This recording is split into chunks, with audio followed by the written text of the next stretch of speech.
नमस्कार विद्यार्थी मित्रांनो, आज आपण इयत्ता 5वीचा मराठी विषयाचा अभ्यास करणार आहोत. मुलांनो, आज आपण समानार्थी शब्द पाहणार आहोत. समानार्थी शब्द म्हणजे काय? तर एखाद्या शब्दासाठी त्याच अर्थाचा दुसरा शब्द म्हणजे समानार्थी शब्द होय.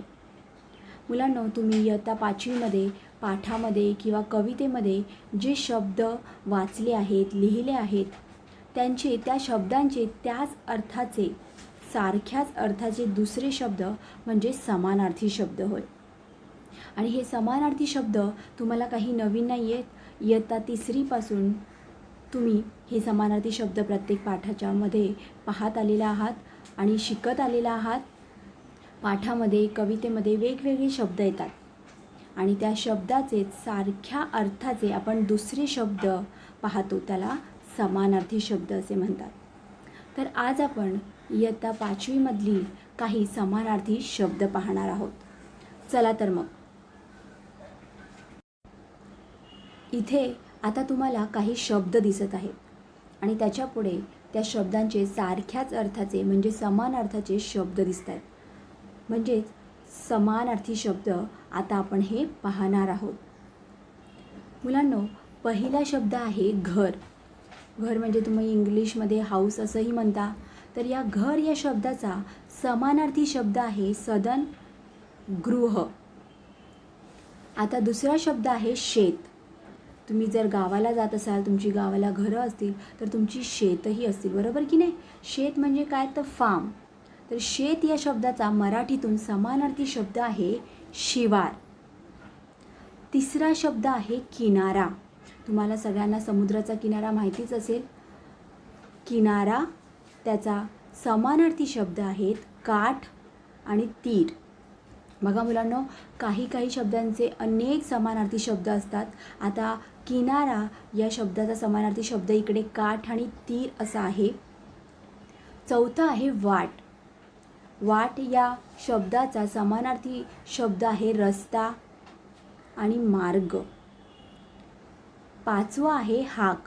तुम्ही एखाद्याला हाक मारता, बोलवताना आपण हाक मारली असं म्हणतो. तर हाक या शब्दाचा समानार्थी शब्द आहे साद. म्हणजे तुम्ही कोणाला तरी साद घातली, हाक मारली. सहावा आहे नदी. नदी म्हणजे रिव्हर, तुम्हाला हे माहितीच असेल. नदी या शब्दाला समानार्थी दोन शब्द आहेत, सरिता आणि तटिनी. सातवा आहे आनंद. आनंद म्हणजे हॅपीनेस. तुम्ही जेव्हा खूप तुम्हाला आनंद होतो, तुमच्या मनासारखी एखादी गोष्ट होते तेव्हा तुम्ही आनंदी होता. मग याच आनंद या शब्दाला समानार्थी शब्द आहेत हर्ष आणि मोद. मुलांना हे जे शब्द मी आता तुम्हाला दाखवले त्यांचे समानार्थी शब्दसुद्धा तुम्ही पाहिले आहेत. म्हणजे तुम्हाला आता हळूहळू कळत जाईल की एखाद्या शब्दाचा सारख्याच अर्थाचे अनेक शब्दसुद्धा असतात आणि ते दोन्ही शब्द एकाच अर्थाचे असतात. आता आपण आणखी काही समानार्थी शब्द पाहूया. पाऊस. मुलांना तुम्हाला माहितीच आहे, आता पावसाळा चालू आहे, खूप मुसळधार पाऊसही पडतो आहे, म्हणजेच रेन. पाऊस या शब्दाचा समानार्थी शब्द आहे पर्जन्य आणि वर्षा. आता वर्षा हे मुलीचं नावसुद्धा असू शकतं, पण इथे पाऊस या शब्दाला समानार्थी शब्द पर्जन्य आणि वर्षा असं आहे. तलाव. तलाव म्हणजे काय? तर लेक आणि त्याचा समानार्थी शब्द आहे तळे. 10वा आहे गाव. गाव या शब्दाला समानार्थी शब्द काय आहे? खेडे आणि ग्राम. म्हणजे गाव तुम्ही व्हिलेज असंही म्हणू शकता. गावाला तुम्ही जाता, मामाच्या गावाला जाता सुट्टीमध्ये, मे महिन्याच्या किंवा दिवाळीच्या सुट्टीत, हो की नाही? त्या गाव या शब्दाला समानार्थी शब्द आहे खेडे आणि ग्राम. 11वा आहे डोळे. डोळे या शब्दाला समानार्थी शब्द आहे नयन आणि नेत्र. बघा, डोळे म्हणजे काय? तर इंग्लिशमध्ये तुम्ही त्याला आईज असं म्हणता. त्याला मराठीमध्ये समानार्थी शब्द आहेत नयन आणि नेत्र. आता 12वा आपण शब्द बघणार आहोत नाव. नाव या शब्दाचा समानार्थी शब्द आहे होडी आणि बोट. पण मुलांना इथे आता लक्ष द्या, नाव हे एखाद्या मुलाचं किंवा मुलीचं सुद्धा नाव असू शकतं किंवा कुठल्याही वस्तूचं, व्यक्तीचं सुद्धा नाव असू शकतं. म्हणजे नाव या शब्दाचे सुद्धा दोन अर्थ होतात. इथे होडी आणि बोट असा समानार्थी शब्द दिलेला आहे. पण एखाद्या पाठामध्ये तुम्हाला नाव हा शब्द कधी होडी किंवा बोट या अर्थाने वापरला जाऊ शकतो, किंवा कधी एखाद्या मुलाचे नाव, मुलीचे नाव किंवा एखाद्या ठिकाणाचे नाव या अर्थाने सुद्धा तुम्ही तो वापरू शकता. 13वा आहे मन, त्याला समानार्थी शब्द आहे चित्त. आणि 14वा आहे सूर्य, त्याला समानार्थी शब्द आहे रवी आणि भास्कर. मुलांनो, या शब्दांचे समानार्थी शब्द तुम्हाला आता कळले असतील. आता आपण इथे आणखी काही समानार्थी शब्द पाहणार आहोत. 15 चंद्र. चंद्र तुम्हाला सगळ्यांना माहितीच आहे. चांदोमामा तुम्ही म्हणता. चंद्र म्हणजे मून. या चंद्राला समानार्थी शब्द आहे शशी.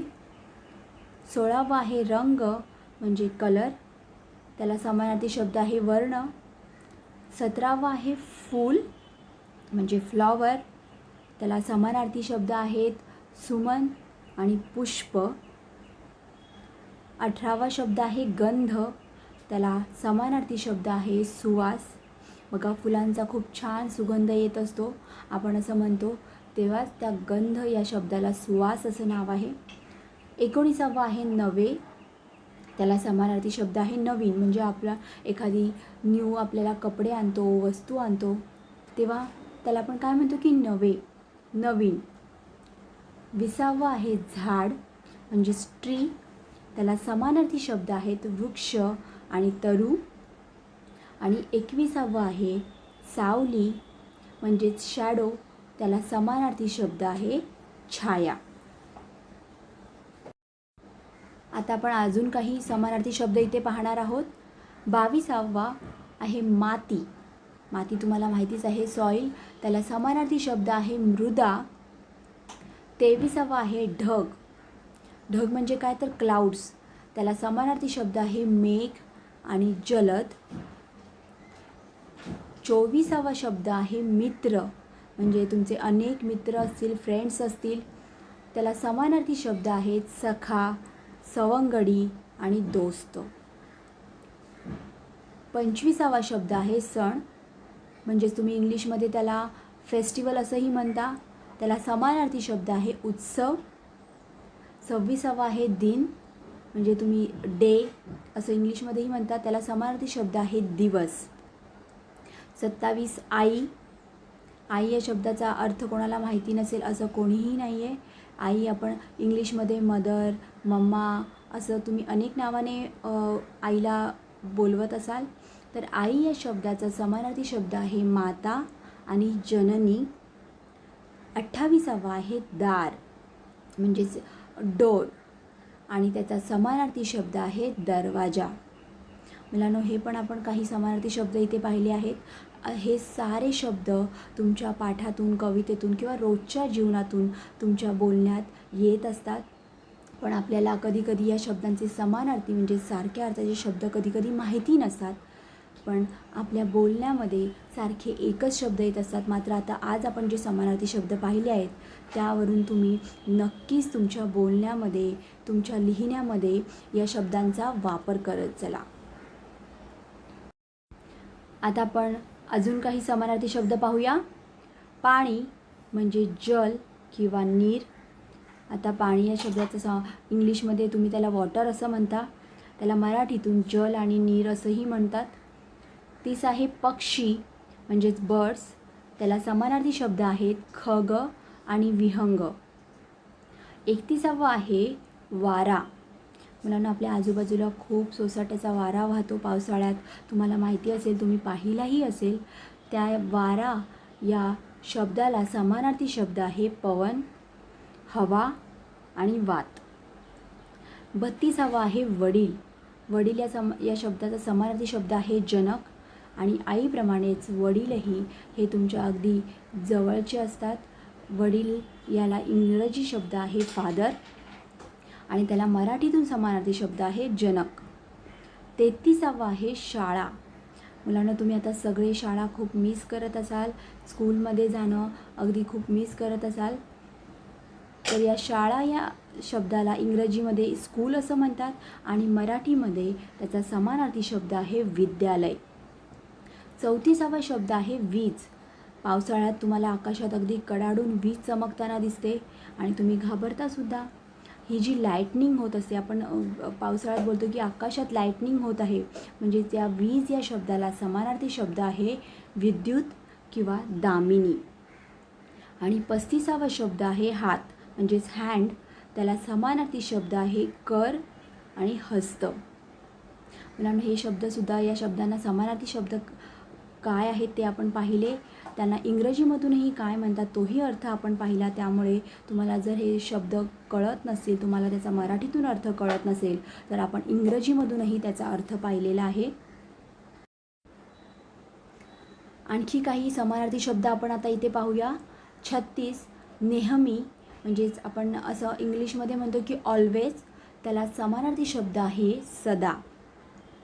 37वा आहे डोके, म्हणजेच हेड. त्याला समानार्थी शब्द आहे मस्तक. आपल्या बॉडी पार्ट्सपैकी महत्त्वाचा पार्ट आहे डोके. त्याला समानार्थी शब्द काय आहे तर मस्तक. 38 गाणे, म्हणजेच काय तर सॉन्ग. त्याला समानार्थी शब्द आहे गीत. 39 राग. तुमच्या मनाविरुद्ध एखादी गोष्ट झाली की तुम्ही रागवता, तुम्हाला राग येतो, म्हणजेच अँगर होतो. त्याला समानार्थी शब्द आहे क्रोध. 40वा आहे पाय, म्हणजेच लेग. त्याला समानार्थी शब्द आहे पद आणि चरण. 41 लता, म्हणजेच क्रीपर. त्याला समानार्थी शब्द आहे वेल. 42वा आहे आम्र, म्हणजेच त्याला समानार्थी शब्द आहे मँगो आणि मराठीतून त्याला आपण आंबा असं म्हणतात. तुम्हा मुलांचा, बहुतेक जणांचा आंबा हा अगदी आवडतं फळ आहे. 43 भूमी. त्याला इंग्लिशमध्ये ग्राउंड असंही म्हणतात. त्याला समानार्थी शब्द आहे जमीन. मुलांनो, या सगळ्या शब्दांचे समानार्थी शब्द आपण इथे पाहिलेले आहेत. आणि तुम्हाला मी आधीच म्हटल्याप्रमाणे की काही शब्दांचे समान अर्थाचे शब्द आपल्याला माहिती नसतात, त्यामुळे आपल्या बोलण्यामध्ये, लिहिण्यामध्ये सारखं तेच शब्द येत राहतात. पण आता तुम्ही हे अनेक समानार्थी शब्द पाहिल्यामुळे तुमच्या बोलण्यात, लिहिण्यात सुद्धा याचा नक्की वापर करा आणि पुढच्या इयत्तांमध्ये सुद्धा हे सगळे शब्द तुम्हाला कुठे ना कुठेतरी नक्कीच उपयोगी पडणार आहेत. त्यामुळे या समानार्थी शब्दांचा नेहमी हे लक्षात ठेवत जा आणि अभ्यासही करत जा. आणि आज आपण जे हे काही समानार्थी शब्द पाहिलेले आहेत ते तुम्हाला नक्की कळले असतील. तुमचा अगदी खूप छान प्रकारे अभ्यासही झाला असेल अशी मी आशा करते. धन्यवाद.